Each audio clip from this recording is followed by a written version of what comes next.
Hello y'all, it's XiousDs. Thanks for checking out another Div and Shield Entertainment video.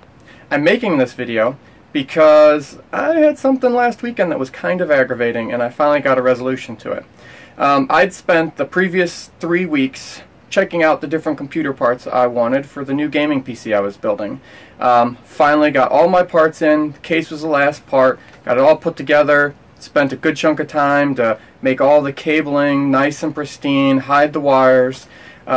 Went to turn it on, lights came up, looked beautiful, no video feed. I was like, what? What the heck? These are, nice new parts. I mean, what's the chances, right?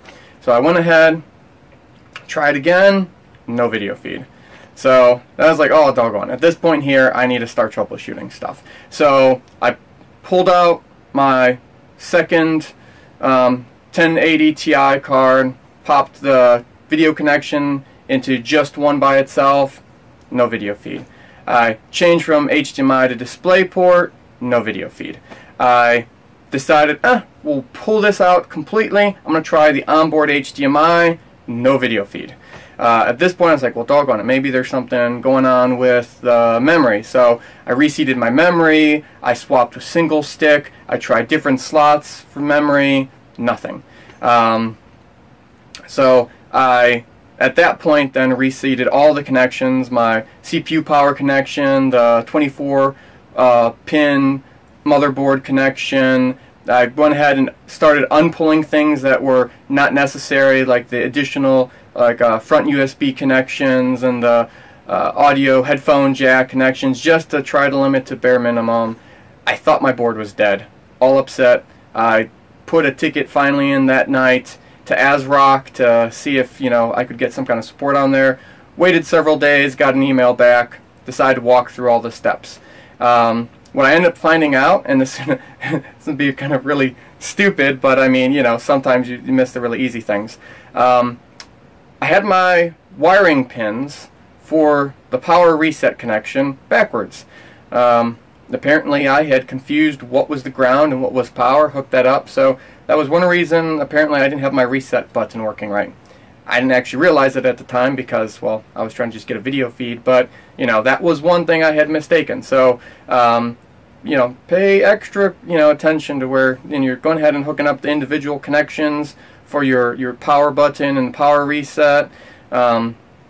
Make sure that, it's really hard sometimes to tell, like, if there's a little arrow or a plus sign or something on there, it's so small, just, pull out a magnifying glass if you have to. Look, make sure you know what side that joker is actually supposed to be on, and plug in the right way. Continued through the different troubleshooting process, and the person that I was in communication with told me that my HDMI interface on my motherboard was likely not going to work with the ASRock processor. Or not ASRock, but the Ryzen processor. Apparently there's certain different versions of the Ryzen processor will not work with the onboard graphics on the ASRock Sly AC motherboard. So I was like, okay, well, doggone, most of my time I spent checking out video feeds had to do with using that interface. So he recommended to use a old separate VGA card, and so I did. I went ahead and pulled one, probably about a 5-year-old card that didn't require any external PCIe connections. I popped that joker in there, I plugged up the HDMI on it, boom, video feed. So yeah, that was really kind of on the dumb side. So it ended up working, so on that I was kind of excited. I was like, yes, okay, cool, the board's not dead. I swapped it out, put back in my new 1080 Ti for the win, hooked up my HDMI, nothing. I was like, what? I mean, this is just working with the other old card. So I went ahead and hooked up DisplayPort. Didn't work. I tried all 3 of the DisplayPorts, nothing. Finally I was like, doggone it, I wonder if this stupid thing defaulted to the DVI, and that's what I have to use, and of course I don't hardly ever use DVI, I almost always use HDMI. It's like, well, what the heck, let me go grab a DVI cable, hooked it up, plugged it in, sure thing, it needed the stupid DVI cable. So if you have a 1080 Ti for the win, and you're trying to get video feed on there, make sure you plug the video connection into the DVI. It'll save you a lot of time. So anyways, I had the box all set up nice. Everything was good. I'm going to have to redo that now.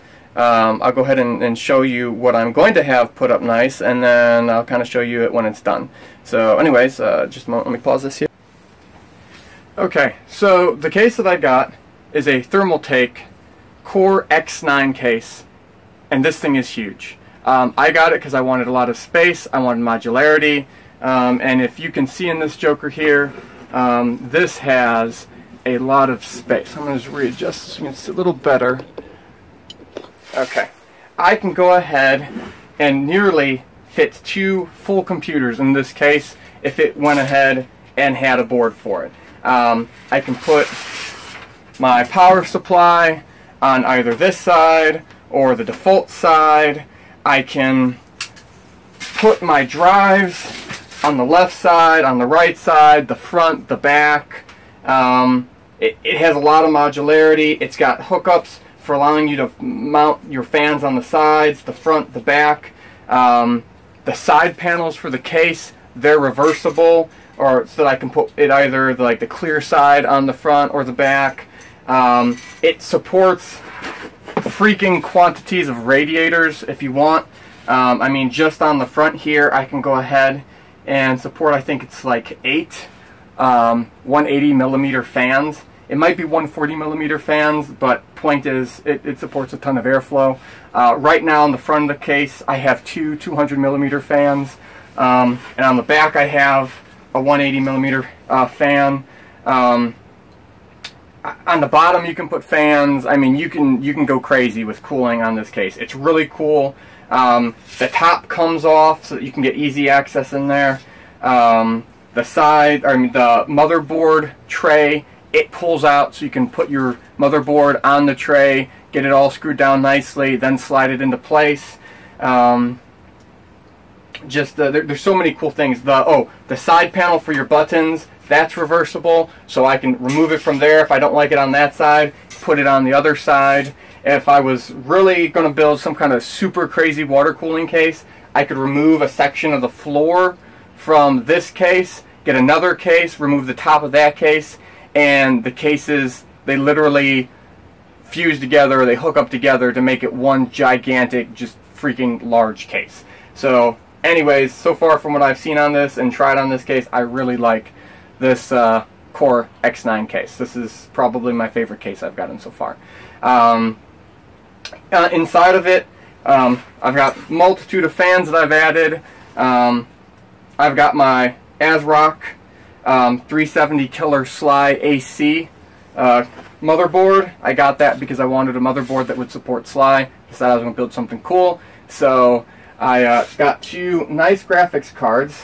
They had some actual decent sales where you're able to get some decent cards that weren't super overpriced with all the cards being bought up for mining right now. The first card I bought, because I wanted to get 2 for Sly, was my EVGA SC Black Edition. I intended to buy 2. I was going to have to buy 1 through Newegg and 1 through Amazon. Got the one on Newegg. The one on Amazon sold out before I could go ahead and get it. I was bummed on that, so I decided the next day, you know what, I would pay a little bit extra to get the other one because they had them back in, but it was like an extra 50 bucks. In the process of re-looking, I saw that Newegg had discounted, at least for what the prices were at the time, the EVGA GeForce GTX 1080 Ti for the Win 3 card. It was actually the same price as what the Amazon markup was for the regular SC Black Edition. So I thought, you know what the heck, I'll buy that one. One thing I didn't take into account, though, is the fact that this card is so much higher than the other card. The ASRock 370 Killer Sly AC board, it comes with a hard Sly bridge. So unless your cards are the same height, you will not be hooking those jokers together. So it's on my list of things I need to do. I need to go on to Amazon. I need to find a soft Sly bridge that, or bendable, flexible Sly bridge that I can hook the 2 of these jokers up together when I get everything back in my case.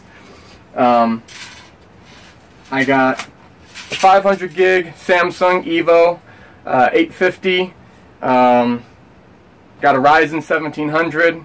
I think most people that know anything about the regular level of Ryzens right now is that, I mean, there's no real reason to go with the 1700X or 1800X. I mean, get yourself the 1700 and overclock that joker like a beast. So I got the 1700. In addition to that, I got myself a Thermaltake 850 watt full modular power supply that's currently mounted in this right now. And I got some Corsair Vengeance 3000 speed DDR4 RAM. So got 16 gigs of that. I'm going to have that in there. Looking forward to a cool, fun gaming build that, you know, I know some people are going to hate me for this, but, you know, I can do some mining on the side, and I can also use it for doing multimedia at the same time. So it'll support, you know, PC streaming while going ahead and playing games. So I'm going to put this joker together, and I'll kind of show you all when it's all put, you know, it's all finished. Thanks. Hello, it's XiousDs. I'm back like I said it'd be. As you see, I am now at my ASRock BIOS or UEFI screen, and I am in the process of just finishing up flashing the BIOS. So look down here. See, there we go. There's my two 1080 Ti's, my For the Win and my SSC Black Edition. If you see here, there is a big height difference between those two cards. So normally I'd go ahead and put my slide bridge right here, but unfortunately, with the fact that it is a hard slide bridge, not flexible, and there is a height difference there, I will not be able to use the one that came with the ASRock 370 Sly AC board. So like I said, I have to get a flexible one. But the top of those cards, they look pretty sweet, with them letting you know what they are. They've got a bunch of lights on there. Once I get the software installed on there, I'll be able to go ahead and change all the colors, the RGB, to whatever colors I want. Probably going to end up doing blue. That way it'll match with my Cooler Master blue fan in the front there. And besides, I mean, blue and lighting and a black case, I mean, that's always cool. So, but if we move back here a little bit, no, it's a bit bumpy, I apologize. You'll see, I mean, look at the size of that case. I mean, I literally have enough space in there that I could fit like 2 computers, like full builds. This is all empty. I could put a freaking huge water cooler system in there if I wanted. Don't really need it. I've got a couple other water coolers on some other PCs. Right now, that space, I don't know what I'm gonna do with it, but I'll come up with something. But anyways, pretty cool PC. Psyched. Unfortunately though, with its orientation of those cards, you can't see my Ryzen. But just to prove it is a Ryzen build, there we go. There is my AMD Wraithspire cooler. So, like I said, that'll be cool when I get the RGB up and going. This junk will all be blue. So anyways, thanks again for checking out another Div and Shield entertainment video. If you like it, just please help us out. Click like and subscribe. Thanks. Y'all have a wonderful day. Laters. Bye.